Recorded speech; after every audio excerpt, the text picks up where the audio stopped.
को शुरू करते हैं। दोस्तों, मेरा नाम विक्रम सिंह है और मैं एक ट्रक ड्राइवर हूं। मुझे ट्रक चलाते हुए लगभग 25 साल से ज्यादा का समय हो गया है। इतने सालों तक ट्रक चलाने के कारण मुझे काफी अच्छा अनुभव भी हो गया है। हम ट्रक ड्राइवर्स की जिंदगी आसान नहीं होती। बहुत सी मुश्किलों का सामना हमें करना पड़ता है। ट्रक चलाना सिर्फ स्टीयरिंग थामना नहीं होता, ये एक जिम्मेदारी होती है जिसे हमें निभाना पड़ता है, और यही हमारी रोजी रोटी होती है, जिसकी वजह से ही हमारे घर का चूल्हा अच्छे से जलता है। दोस्तों, हर इंसान का कोई ना कोई सपना जरूर होता है जिसे पाने के लिए वो काफी मेहनत करता है, लेकिन कभी कभी जिंदगी ऐसा मोड़ ले लेती है कि हमें उस सपने को भूल जाना पड़ता है और फिर अपनी जिंदगी को एक अलग पटरी पर लाना पड़ता है। हाँ दोस्तों, मेरा भी एक सपना था कि मैं भी पढ़ लिख कर एक बड़ा आदमी बनूं, अच्छे पैसे कमाऊं, अपने माँ बाप का नाम रोशन करूं, और मेरे पिताजी का भी यही सपना था कि हम दोनों भाई पढ़ लिख कर एक अच्छी जिंदगी जिए। लेकिन शायद किस्मत को कुछ और ही मंजूर था। मेरे जो पापा थे वो भी एक ट्रक ड्राइवर थे, लेकिन फिर एक दिन एक सड़क हादसे में वो हमें हमेशा के लिए छोड़कर चले गए। उस वक्त हम पर जैसे पूरा पहाड़ टूट पड़ा था। पापा के ट्रक चलाने से ही हमारे घर का गुजारा चलता था। मेरे अलावा मेरा एक छोटा भाई भी है और मेरी माँ की तबीयत भी कुछ ठीक नहीं रहती, वो ज्यादातर बीमार रहती हैं। पापा के चले जाने के बाद घर की सारी जिम्मेदारियां मेरे कंधों पर आ गईं। उस समय मेरी उम्र सिर्फ 17 साल की थी। छोटे भाई की पढ़ाई और माँ की दवाइयों का खर्चा अब किसी भी तरह मुझे ही चलाना था। अपनी पढ़ाई छोड़नी पड़ी क्योंकि घर चलाने के लिए ये निर्णय मुझे लेना पड़ा। पहले 2 साल मैंने खलासी का काम किया, जिससे मुझे थोड़े बहुत पैसे मिलते थे। उन्हीं पैसों से हमारे घर का गुजारा चलता था। वो पैसे ज्यादा तो नहीं होते थे कि एक अच्छी जिंदगी जी जा सके, लेकिन हाँ, इतना कमा लेता था कि रोटी का गुजारा हो जाता था। खैर, उसके बाद मैंने ट्रक चलाना सीख लिया और अब मुझे ट्रक चलाते हुए पूरे 25 साल हो चुके हैं। आज मेरे घर का गुजारा अच्छे से चलता है। ट्रक ड्राइवर की जिंदगी में दिन रात का कोई नियम नहीं होता। हमें जब भी ऑर्डर मिलता है, हम माल डिलीवर करने के लिए निकल पड़ते हैं। दोस्तों, वैसे तो मैंने अपनी जिंदगी में बहुत सफर किए हैं। हर हालात में अपने ट्रक की स्टीयरिंग को संभाला है, लेकिन एक सफर ऐसा था जिसने मेरी जिंदगी को पूरी तरह से बदल कर रख दिया। वो रात इतनी भयानक हो सकती थी, ये मैंने कभी सोचा भी नहीं था। आज भी जब मैं उस रात को याद करता हूं तो वो मंजर मेरी आंखों के सामने ताजा हो जाता है, और फिर जो मेरी हालत होती है वो मैं आप लोगों को बता भी नहीं सकता। डर के कारण मेरे रोंगटे खड़े हो जाते हैं। आज मैं आपको उसी मनहूस रात की आपबीती सुनाने वाला हूं। दोस्तों, ये जो हादसा मेरे साथ हुआ था, ये आज से लगभग 15 साल पहले की बात है। तब मुझे एक माल की डिलीवरी करने जाना था और इस बार मुझे एक गांव के गोदाम में अपना माल पहुंचाना था। वो जो गांव था वो शहर से काफी दूर पड़ता था। लगभग 7 से 8 घंटे का सफर मुझे करना था। अब आज से पहले मैं कभी भी उस तरफ नहीं गया था। ऐसा पहली बार था कि मैं उस दिशा में जाने वाला था। दोस्तों, मेरे साथ उस वक्त कोई खलासी भी नहीं था। मैं ज्यादातर अकेले ही सफर करता था। कई जगहों पर खलासी की जरूरत पड़ती है, लेकिन सच कहूं तो मुझे अकेले ही सफर करना अच्छा लगता है। ट्रक में रेडियो ऑन करके गानों का लुत्फ उठाओ और अपनी मंजिल की तरफ बढ़ते रहो, यही मेरी सोच थी। खैर, उस गांव की तरफ निकलने से पहले मैं अपने ट्रक में माल को लोड करवाता हूं और फिर अपने दिन का खाना खाता हूं। हाँ दोस्तों, इस बार माल लोड करते करते दिन के 2 बज गए थे, क्योंकि मैं पहले से ही थोड़ा लेट हो गया था। इससे पहले मैंने शहर की ही एक जगह पर माल डिलीवर किया था, तो उसी वजह से मुझे देर हो गई। अब जैसा कि मैंने आप लोगों को पहले भी बताया है, हम ट्रक ड्राइवर्स का कोई पक्का वक्त नहीं होता। जब ऑर्डर मिलता है तो हमें बस माल डिलीवर करने के लिए निकलना पड़ता है। दिन के 2 बजे तक माल अच्छे से लोड हो जाता है। उसके बाद मैं ट्रक के कागजों का काम खत्म करके माल डिलीवर करने के लिए ट्रक में चढ़ जाता हूं। दोस्तों, लगभग शाम के 4 बजे मैं अपने ट्रक को लेकर अपनी मंजिल की तरफ चल पड़ता हूं। लेकिन शायद मुझे इस बात का जरा भी अंदाजा नहीं था कि आज मैं जिस दिशा में जा रहा हूं उस तरफ मेरे साथ कुछ ऐसा होने वाला है जिसकी मैंने कभी कल्पना भी नहीं की थी। खैर, कुछ देर सफर करने के बाद मैं शहर की सीमा पार कर देता हूं। सच कहूं तो उस दिन मुझे सफर करने में बड़ा मजा आ रहा था। मैंने ट्रक में रेडियो ऑन किया था और गानों का मजा ले रहा था। ऐसा लग रहा था जैसे सब कुछ मेरे हिसाब से चल रहा हो। लेकिन तभी मुझे याद आता है कि मेरे ट्रक की हेडलाइट्स में कई दिनों से कुछ दिक्कत आ रही है।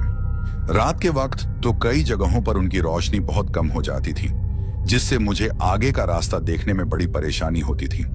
और फिर मैं सोचता हूं, आज तो मुझे एक गांव के गोदाम तक माल लेकर जाना है, न जाने रास्ता कैसा होगा, और अगर इन हेडलाइट्स ने बीच रास्ते में धोखा दे दिया तो फिर मेरे लिए बड़ी मुसीबत हो जाएगी। अभी तो रोशनी है, कोई दिक्कत नहीं, लेकिन जैसे ही रात होगी फिर मुश्किलें बढ़ सकती हैं। इसी बात को दिमाग में रखते हुए मैं पहले किसी मैकेनिक को ढूंढने की सोचता हूं जो मेरी इस परेशानी को दूर कर सके। कुछ देर और चलने के बाद मुझे एक वर्कशॉप दिखती है। उसे देखकर मेरे दिल में थोड़ी उम्मीद जगती है कि शायद यहां मुझे कुछ मदद मिल जाए। मैं अपना ट्रक उस वर्कशॉप की तरफ मोड़ देता हूं और मेरा अंदाजा सही निकलता है। वहां मुझे एक मैकेनिक मिलता है जो मेरे ट्रक की हेडलाइट्स की दिक्कत को ठीक कर देता है। थोड़ी देर वहां रुकने के बाद मैं फिर से अपने सफर की ओर निकल पड़ता हूं, लेकिन इस बार मेरे दिल में एक सुकून होता है कि चलो, आज तो इस हेडलाइट्स वाली समस्या से जान छूटी। हर रोज इसकी टेंशन लगी रहती थी कि कहीं ये बीच रास्ते में धोखा ना दे दे। खैर, इस बात को सोचने के बाद मैं लगातार अपनी मंजिल पर आगे की तरफ बढ़ता रहता हूं। काफी देर तक सफर करने के बाद अब शाम हो जाती है। मेरी सोच बस यही थी कि जितना जल्दी हो सके उस गांव तक पहुंचा जाए, लेकिन वो गांव अभी काफी दूर था, तो वहां पहुंचते पहुंचते मुझे काफी रात होने वाली थी। कुछ देर और आगे चलने के बाद अब रात हो जाती है। इतनी देर सफर करने के बाद अब मुझे काफी भूख भी लगी थी। उसके बाद मैं सोचता हूं कि क्यों ना पहले अपनी भूख को शांत किया जाए। वैसे भी जिस गांव की तरफ मैं जा रहा हूं, उस गांव की तरफ जाने वाली सड़क पर तो कोई ढाबा मुझे मिलने वाला नहीं है। तो जब तक मैं इस हाईवे पर हूं, तो किसी अच्छे से ढाबे पर जाकर क्यों ना खाना खा लिया जाए।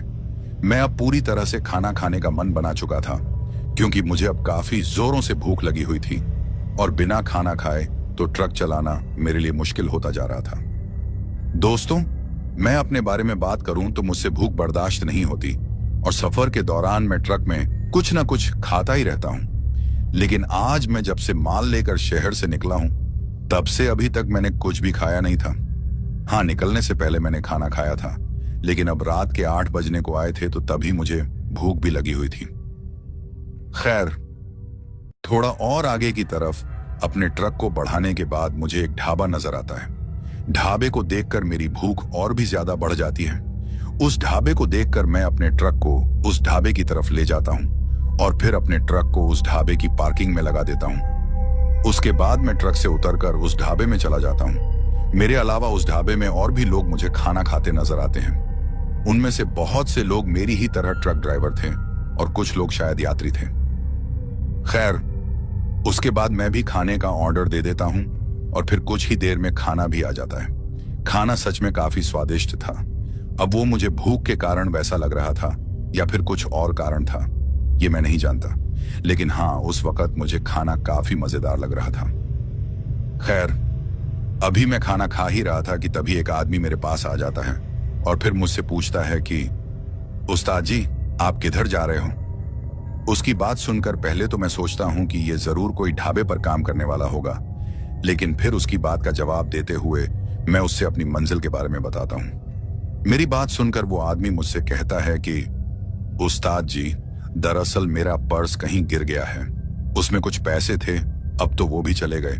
मैं अपने घर को जा रहा था, लेकिन किराया न होने के कारण मुझे गाड़ी वाले ने यहीं बीच रास्ते में उतार दिया है। मैं काफी परेशान हूं, कुछ समझ नहीं आ रहा कि क्या करूं। घर में मेरी बीवी और बच्चे मेरे लिए परेशान हो रहे होंगे। आप अगर मुझे थोड़ा आगे तक लिफ्ट दे देते तो आपकी बड़ी मेहरबानी होती। मैंने काफी लोगों से लिफ्ट मांगी, लेकिन कोई भी मुझे लिफ्ट नहीं दे रहा। मैं काफी देर से पैदल चलता हुआ यहां तक पहुंचा हूं। काफी देर तक पैदल चलने के बाद मैं थक चुका हूं। अगर आप मुझे लिफ्ट दे देते तो आपका बहुत उपकार होगा। उस आदमी की बात सुनकर मुझे उस पर रहम आ जाता है और फिर मैं उससे कहता हूं, ये तो काफी गलत हुआ आपके साथ। कोई बात नहीं, आप फिक्र मत कीजिए, मैं जरूर आपकी मदद करूंगा। आपको जहां तक जाना है आप मेरे साथ चल सकते हो। मेरी बात सुनकर वो आदमी काफी ज्यादा खुश हो जाता है।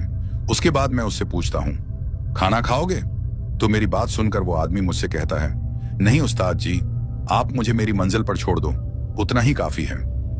उस आदमी की हालत देखकर मुझे उसके लिए काफी बुरा लग रहा था। सबसे पहले तो मैं उसे उस ढाबे पर खाना खिलाता हूं। हालांकि वो मुझे मना भी कर रहा था कि नहीं, मुझे खाना नहीं खाना, लेकिन उसकी हालत उसके बारे में मुझे साफ साफ बता रही थी कि वो काफी देर से भूखा भी है। खैर, खाना खाने के बाद वो आदमी और मैं, हम दोनों ट्रक में चढ़ जाते हैं और फिर मैं अपने ट्रक को लेकर आगे की तरफ बढ़ जाता हूं। ट्रक में चढ़ने के बाद वो आदमी काफी देर तक शांत बैठा रहता है, लेकिन फिर मैं ही उस आदमी से पूछता हूं, क्या बात हो गई? आप इतने खामोश क्यों बैठे हो? तो मेरी बात सुनकर वो आदमी मुझसे कहता है, कुछ नहीं उस्ताद जी, ये तो शुक्र है कि आज आप मुझे मिल गए। अगर आज आप मुझे अपने ट्रक में लिफ्ट न देते तो शायद आज की रात मुझे इस सड़क के किनारे कहीं बितानी पड़ती। उसकी बात सुनकर मैं उससे कहता हूं, ऐसा कुछ नहीं है, अगर आपकी मदद मैं न करता तो कोई और कर देता। मेरी बात सुनकर वो आदमी मुझसे कहता है, उस्ताद जी, आप बहुत अच्छे इंसान हो, भगवान आपकी रक्षा हमेशा करे। उस आदमी की बात करूं तो वो आदमी आधे उम्र का था और उसकी आंखों में आंसू थे। देखने में भी वो आदमी गरीब लग रहा था। खैर, उसके बाद मैं उस आदमी से पूछता हूं, बाबा, आपको कहां तक जाना है? तो मेरी बात सुनकर वो आदमी मुझसे कहता है, यहां से 10 किलोमीटर की दूरी पर मेरा गांव है, बस वहीं तक जाना है। मुझे भी उसी तरफ से निकलना था, तो दिक्कत वाली कोई बात नहीं थी। उसके बाद वो आदमी मुझसे कहता है, आप अपने ट्रक को लेकर कहीं जा रहे हो? तो मैं उस आदमी को उस गांव का नाम बता देता हूं और फिर उससे कहता हूं, बाबा, आप तो इसी तरफ के हो, आप तो उस गांव को जानते होंगे। क्या आप मुझे बता सकते हो कि अभी मुझे कितना समय और लगेगा वहां पहुंचने में? तो मेरी बात सुनकर वो आदमी मुझसे कहता है, हाँ, मैं उस गांव को जानता हूं। वहां पहुंचने में आपको अभी लगभग 2 घंटे का सफर और करना पड़ेगा। अब जब वो आदमी मुझसे ये बात करता है तो मैं उससे पूछता हूं, तो फिर तो अभी वो गांव काफी दूर है, क्या वहां पहुंचने के लिए कोई और रास्ता नहीं है जहां थोड़ी जल्दी पहुंच जाए? तो मेरी बात सुनकर वो आदमी मुझसे कहता है, देखो उस्ताद जी, रास्ता तो है, लेकिन मैं आपको उस रास्ते के बारे में नहीं बताऊंगा। उस आदमी के मुंह से ये बात सुनकर मैं उससे कहता हूं, आप ऐसा क्यों कह रहे हो? आप क्यों उस रास्ते का पता मुझे नहीं बता रहे? तो मेरी बात सुनकर वो आदमी मुझसे कहता है, देखो उस्ताद जी, आप एक अच्छे इंसान हो और मैं नहीं चाहता कि आप किसी खतरे में पड़ो। उस आदमी की ये बात सुनकर मुझे कुछ समझ नहीं आ रहा था और फिर मैं उससे पूछता हूं, किस तरह का खतरा?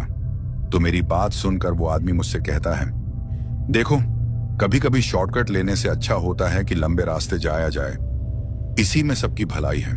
वो रास्ता शॉर्टकट जरूर है, लेकिन वहां कई लोगों के साथ हादसे हुए हैं। उस आदमी की बात सुनकर मैं उससे कहता हूं, कैसे हादसे? तो मेरी बात सुनकर वो आदमी मुझसे कहता है, आप जैसी ही बहुत से ट्रक ड्राइवर उस रास्ते पर दुर्घटना का शिकार हुए हैं। कहते हैं कि वो रास्ता शापित है। हाँ, दिन के लिए तो वो रास्ता ठीक है, लेकिन रात के वक्त उस रास्ते पर जाना मौत को दावत देने बराबर है। मैंने भी बहुत लोगों से उस रास्ते के बारे में सुना है, तभी मैं आपको उस रास्ते से न जाने की हिदायत दे रहा हूं।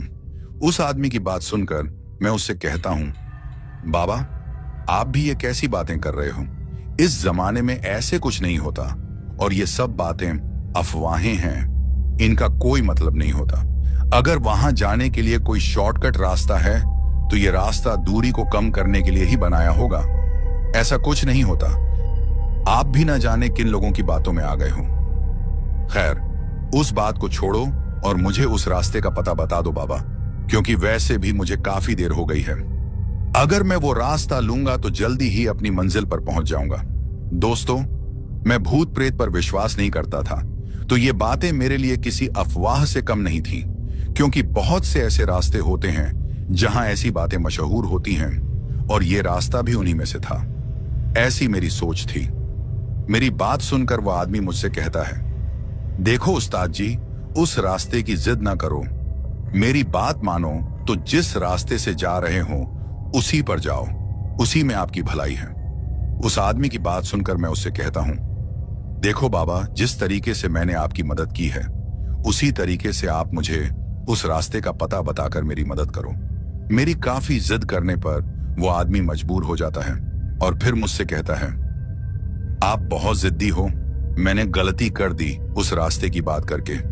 काश मैंने आपको उस रास्ते के बारे में बताया ही ना होता। उसके बाद वो आदमी मुझसे कहता है, ठीक है, मैं आपको उस रास्ते के बारे में बताता हूं, लेकिन अगर आप अपनी मंजिल पर सही सलामत पहुंचना चाहते हो तो उस रास्ते से मत जाना। इसी में आपकी भलाई है।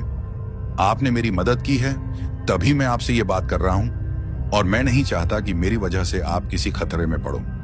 उस आदमी की बात सुनकर मैं उससे कहता हूं, उसकी फिक्र आप मत करो बाबा, बल्कि आप मेरी मदद ही करोगे उस रास्ते को बताकर। उसके बाद मैं उस आदमी से यह भी कहता हूं, आप मेरी फिक्र मत करो, मैं उस रास्ते से नहीं जाऊंगा। ये बात मैंने उस आदमी से इसलिए कही ताकि वो पूरी तरह से बेफिक्र हो जाए और मुझे वो रास्ता बता दे, क्योंकि अगर मैं उससे ये बात नहीं कहता तो शायद वो मुझे रास्ता ना बताता। मेरी बात सुनकर वो आदमी मुझसे कहता है, ठीक है, मुझे आप पर यकीन है उस्ताद जी कि आप वहां से नहीं जाएंगे, और अगर आपको कभी उधर से जाना भी हो तो जब कभी दिन को माल लेकर आओ तो वहां से जा सकते हो, क्योंकि दिन को वहां से जाने में कोई दिक्कत नहीं है। खैर, उसके बाद वो आदमी मुझसे कहता है, जहां मैं उतरूंगा वहां से 2 किलोमीटर की दूरी पर वो रास्ता है। वो रास्ता शॉर्टकट है और जंगल से होता हुआ गुजरता है।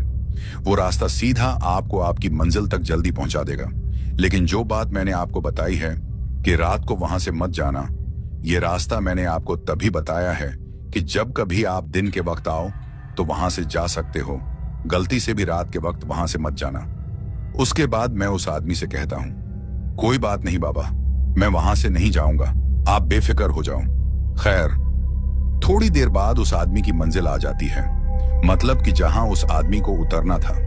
वो आदमी मेरे ट्रक से उतर जाता है और हाथ जोड़कर मेरा शुक्रिया अदा करता हुआ मुझसे कहता है, आज अगर आप मुझे अपने ट्रक में लिफ्ट न देते तो शायद आज मैं अपने घर न पहुंच पाता।